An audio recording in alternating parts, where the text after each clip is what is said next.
और ये है टोली शैतानों की जो दिखाएगी बच्चागिरी टीआईडी लिटिल मास्टर्स में।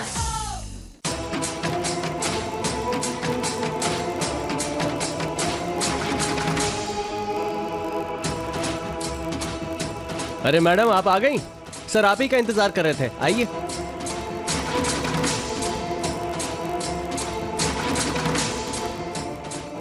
थैंक यू मैडम, आप आ गई।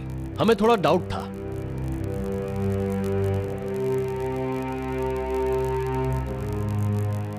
प्लीज बैठिए। Thank you so much for coming. आपको थैंक यू बोलने की कोई जरूरत नहीं है बहन जी, ये हमारा फर्ज था, हमने वादा किया था आपसे। रजिस्टर ले आओ जिसमें मैडम के साइन लेने हैं। जी सर। मैडम आप वाकई लकी हैं जो इन्होंने अपना वादा निभाया, वरना लोग तो पुलिस थाने के नाम पर आगे आते ही नहीं। अब देखिए आपका केस भी मजबूत हो जाएगा और इन दोनों लड़कों को अपने किए की सजा भी मिलेगी। मैडम हम आपका ज्यादा वक्त नहीं लेंगे। मिसेस चौहान ने अपनी कंप्लेन लिखवाई है और अपना बयान भी दर्ज करवाया है।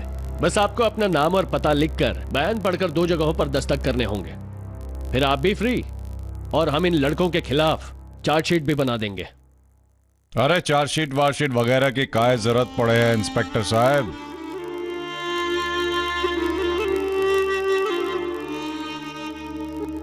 का फायदा?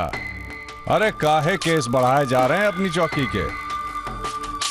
सरकारी रिकॉर्ड भारी नहीं, हल्के करबे में विश्वास रखना चाहिए दरोगा जी।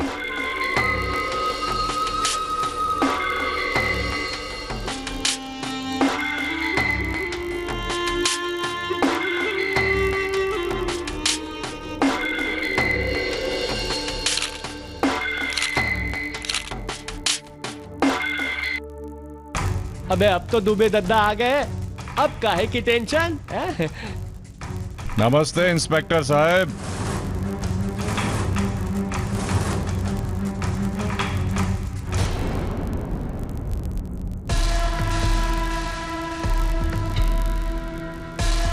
अरे दुबे जी आप यहाँ कैसे? अरे भाई आना पड़ा, शहर की कानून व्यवस्था का मामला जो आ गया। जुर्म की सजा तो जरूर मिलनी चाहिए, लेकिन हमारे शहर में किसी बेगुनाह को सजा मिले ये तो हो नहीं सकता ना।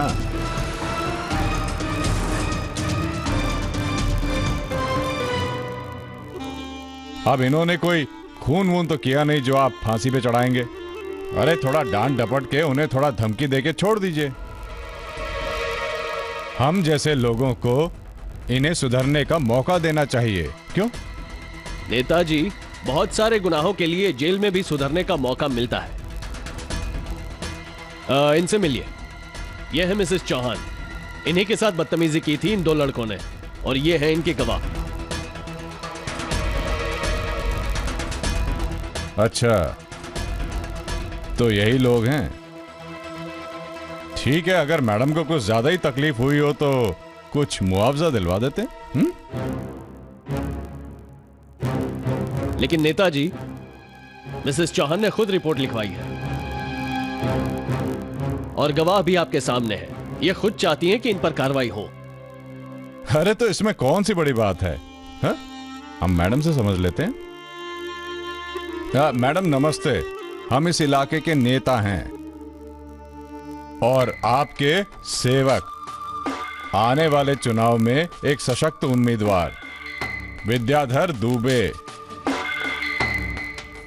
देखिए मैडम जी, मैं आपसे एक विनती करना चाहता हूं। ये जाने दीजिए इन लड़कों को, बेचारे थोड़े नासमझ हैं, गलती हो गई है, माफ कर दीजिए इन्हें। अरे पैर पकड़कर माफी मंगवाएंगे आपसे, ये हमारा वादा है। जो गलती इन्होंने की है उसके लिए माफी नहीं होती। हम इन्हें माफ नहीं करेंगे। मैडम केस हो जाएगा, कोर्ट कचहरी हो जाएगी लड़कों के साथ, फ्यूचर नष्ट हो जाएगा बेचारों का। अरे जवान हैं अभी तो, एक मौका तो बनता है। शर्म आनी चाहिए आपको सर। एक तरफ तो आप अपने आप को जनता का सेवक कह रहे हैं, और दूसरी तरफ अपराध को बढ़ावा देकर आप हमें ही चुप रहने की नसीहत दे रहे हैं। आप अपने समाज, अपने शहर की सेवा कैसे करेंगे? कैसे करें हम आप पर भरोसा? कैसे सौंप दे अपने समाज की बागडोर एक ऐसे आदमी के हाथ में जो औरतों की इज्जत, उनकी सुरक्षा नहीं कर सकता, बल्कि औरतों की इज्जत के साथ अपराधियों के लिए सौदेबाजी कर रहा है? वो हमारे समाज की रक्षा क्या करेगा?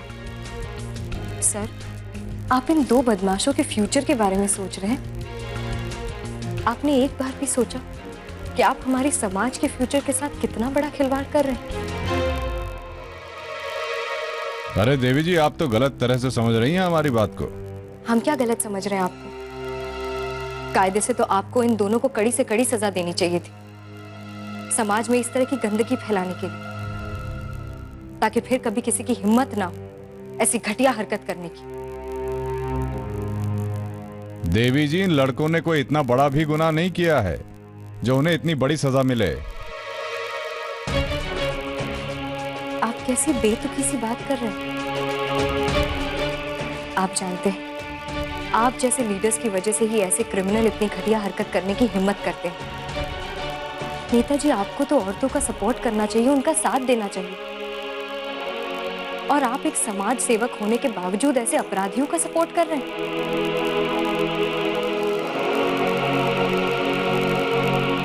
ऐसे में कैसे सुनेंगे ये पुलिस की और कैसे सुनेंगे प्रशासन की, जबकि ये अच्छी तरीके से जानते हैं कि आप जैसे कोई ना कोई मामा, ताया, चाचा तो मिल ही जाएगा इनको और खड़ा हो जाएगा बचाने के लिए। सर, आप जानते नहीं, औरतों को अपने प्रति हो रहे शोषण की रिपोर्ट तक, कंप्लेन तक लिखाने की सुविधा नहीं है। थाना और कचहरी में मर्द उनका मजाक बनाते हैं, इसलिए जरूरी है इस सिस्टम के बदलाव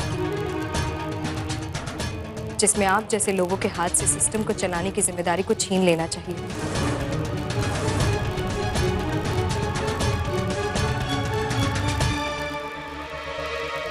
क्योंकि आप जानते नहीं हैं सर, कोई भी देश तब तक सही मायने में तरक्की नहीं कर सकता जब तक कि उस देश की औरतों की समाज में सही मायने में इज्जत ना हो और उस देश में औरतों की तरक्की ना हो। मैडम, आप कुछ ज्यादा ही बोले जा रही हैं। देवी जी, आपकी बात अपनी जगह सही है। औरतों का विकास होना चाहिए, उन्हें इज्जत मिलनी चाहिए, लेकिन कब? जब औरतें इज्जत लायक काम करें तब। अगर बाहर निकल के इस तरह की हरकतें करेंगी, मर्दों के तामस को बढ़ाएंगी, तो यही सब होगा ना उनके साथ। अब आदमी कितना संभाले खुद को? आप लोग घर की मान मर्यादा हो, बहू बेटी अगर दायरे में रहे तो अच्छा लगता है।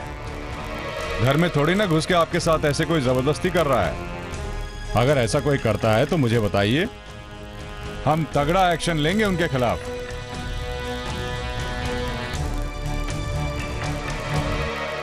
नेताजी, अब हम औरतों के लिए सीमाएं बांधने से पहले अगर आपने अपने लिए कुछ कायदे, कुछ कानून, कुछ नियम बनाए होते तो ज्यादा अच्छा होता।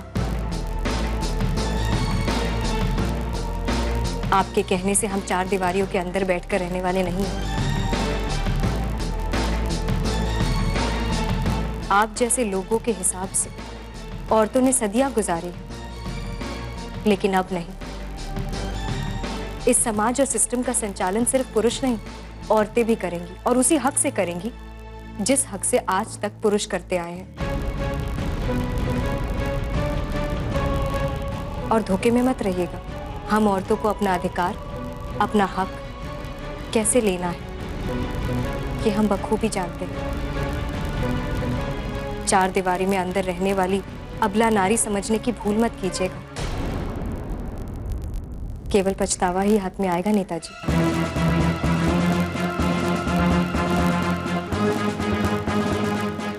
अब हम औरतें एकजुट हैं, अपना भविष्य खुद निश्चित कर सकती हैं हम, क्योंकि आने वाले इलेक्शन में हम औरतें 49% वोटर्स हैं।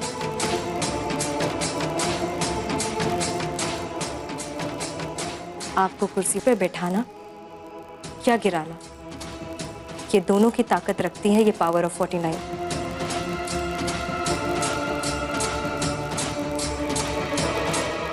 अब हम सिर्फ बहू नहीं, बहुमत है, बहुमत है।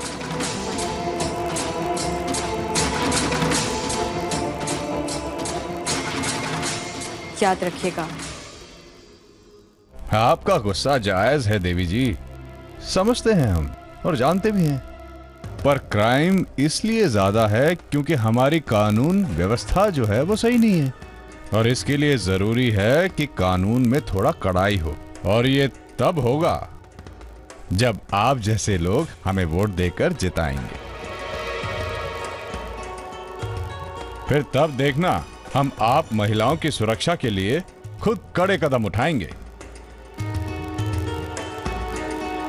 आप जानते हैं आने वाले इलेक्शन में हम महिलाएं एक ऐसे आदमी को वोट देंगी जो हमारे मुद्दे को अपना मुद्दा समझे, जो वादों को पूरा करे और जो हमारे लिए एक सुरक्षित देश बनाए। आपकी समाज के प्रति जो कर्मठता है वो तो हमने देख ही ली। आपको अपने मुंह अपनी तारीफ करने की कोई जरूरत नहीं। आपके तारीफ का सबूत तो हमने देख लिया है। एक औरत आप जैसे इंसान को कभी वोट नहीं दे सकती।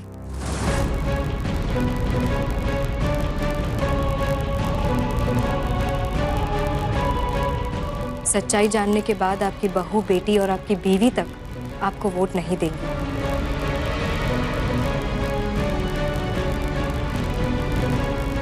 जब बाहर की औरतों के प्रति आपका ऐसा नजरिया है तो घर की औरतों की पूजा तो नहीं करते होंगे आप सर?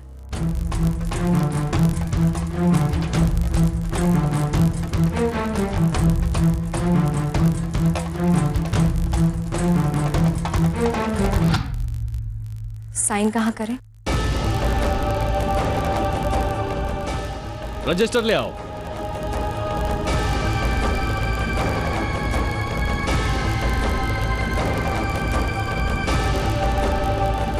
ये यहां साइन करनी है।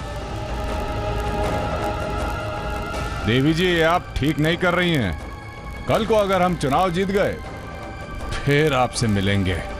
उम्मीद करते हैं कि ऐसी नौबत ही नहीं आएगी सर। हम औरतें बहुत समझदार हो गई हैं।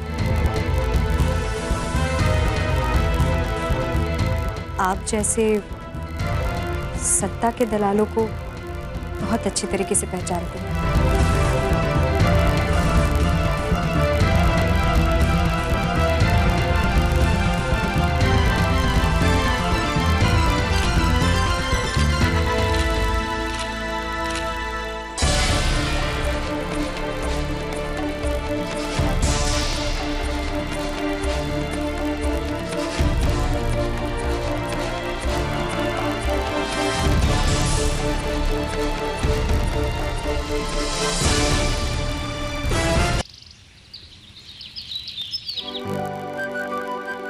काफी लेट हो गया अभी।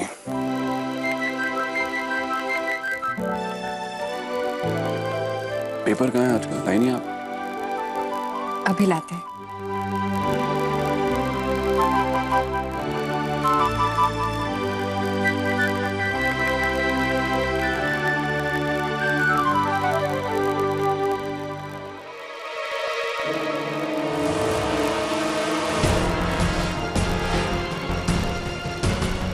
हे भगवान, क्या हुआ बहू? बहुत बड़ी गड़बड़ हो गई है पापा। पापा, कल वाली खबर अखबार में आ गई है। क्या? हाँ पापा। ये क्या नई मुसीबत आ गई है? सम्राट देखेगा तो बहुत गुस्सा करेगा, पूरा घर सर पर उठा लेगा। उर्मी! हे भगवान, पापा क्या करें? इस पेपर को छिपा दो और जाओ।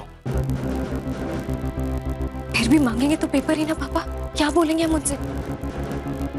क्या बताएं? कह देना पेपर नहीं आया, छुट्टी होगी आज। पापा झूठ कैसे बोलेंगे? गलत होगा ये पापा, हम झूठ नहीं बोलेंगे उनसे। अरे कुछ गलत नहीं होगा बहू, कुछ गलत नहीं होगा।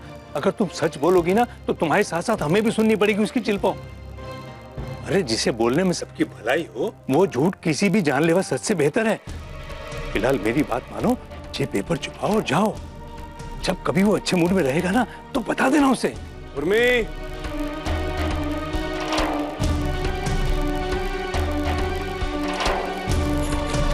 उर्मी, आई। अरे जल्दी करो बहू, नहीं तो बुलाते बुलाते गुस्सा आ जाएगा उसे। जाओ, कहना आज पेपर नहीं आया।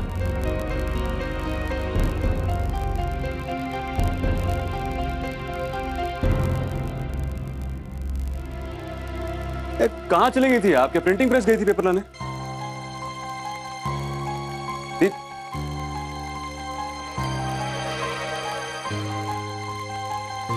अखबार कहाँ है? अखबार तो आज आया ही नहीं सम्राट जी। आया नहीं? क्यों नहीं आया अभी? अब इस टाइम पे तो आ जाता है। आज नहीं आया।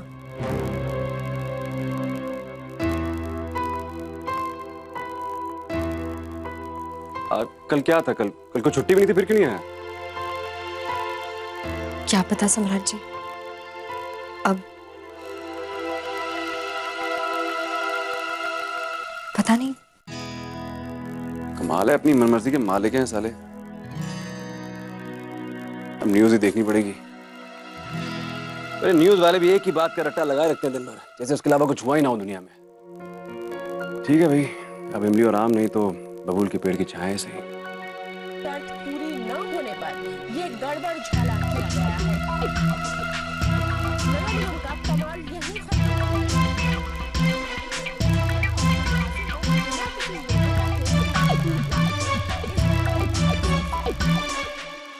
बस कीजिए अब, हो गया।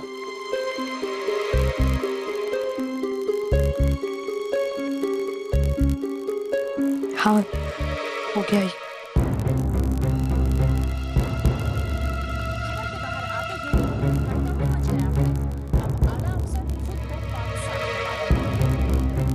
राज्य के नगर विकास मंत्री ने मामले की जांच के आदेश दिए हैं। जांच अगर ठीक तो है?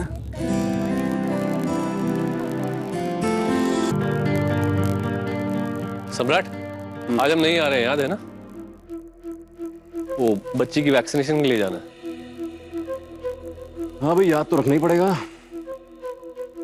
अब बिजनेस मेरा है तो चिंता भी मुझे ही करनी पड़ेगी। वैसे भी आप सब लोग तो सिर्फ जगह ही भरते हैं, fill in the blanks। आप निपटाइए इस काम को, होटल के काम से ज्यादा इंपॉर्टेंट है और दिन भर व्यस्त रहिएगा इसमें। अपना बिजनेस मैं खुद संभाल सकता हूँ। अभी तो सिर्फ बीवी थी, अब बच्ची भी आ गई है। छुट्टी की वजह तो बढ़नी है खुद ब खुद। आप अपना बस मौज कीजिए, बच्ची को खिलौने की जरूरत नहीं पड़नी चाहिए। छुट्टी ले लेके हाथी घोड़ा ऊंट बनिए, और बच्ची पापा हाथी पापा घोड़ा पापा ऊंट करते करते बड़ी हो जाएगी। बिजनेस का क्या है, ये है ना गधा वहां पर देखने के लिए, सब देख लेगा।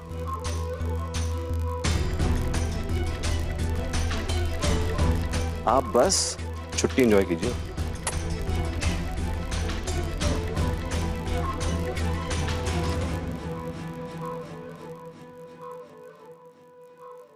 शुक्र है चला गया, पेपर का नहीं पूछा दोबारा। ऐसे चैन की सांस मत लीजिए आप। अभी तो दिवाकर के चक्कर में भूल गया ऑफिस चला गया। पर आपको क्या लगता है ऑफिस में अखबार नहीं मिलेंगे क्या उसे? अरे उसकी टेबल पे सारे अखबार पड़े रहते हैं। हाँ हाँ पापा, अगर ऑफिस में जाके सम्राट जी ने पेपर पढ़ लिया तो क्या होगा? अब जो होगा सो होगा बहू, देख लेंगे और क्या कर सकते हैं। क्या हुआ पापा, किस पेपर के बारे में बात कर रहे हैं आप लोग? क्या बताएं बेटा, कल उर्मी पुलिस स्टेशन गई थी ना, वो सब अखबार में छप गया। अब आज सुबह तो हमने उससे पेपर छिपा लिया, लेकिन उसने ऑफिस में पेपर देख लिया ना, तो फिर से शाम को आकर बहुत भयंकर बवाल मचाएगा घर में। हाँ, ये तो सच में बहुत बड़ी मुसीबत हो जाएगी। हाँ तो ये तो हो गए। अब मनमानी करे कोई, अब भुगतना तो पूरे परिवार को पड़ेगा ना। सच्ची में अब तो आज भी डांट पक्की है हमारी। पापा, आप ही ने कहा था ना उर्मी को जाने को। अब आपकी और उर्मी की खैर नहीं, शाम को लौटते ही गरजने लगेंगे देवर जी, देखना। हम और माँ जी तो कह देंगे कि हम दो जन को ये सब के बारे में कछु पता नहीं। कौन सुनेगा उनकी खरी खोटी। तुम टेंशन मत लो बहू, तुम बच्चे को खिलाओ और खुश रहो, हम दोनों सुन लेंगे उसकी। हाँ उर्मी बहू, वो अखबार तो दिखाओ, छपा क्या उसमें, देखे तो। जी।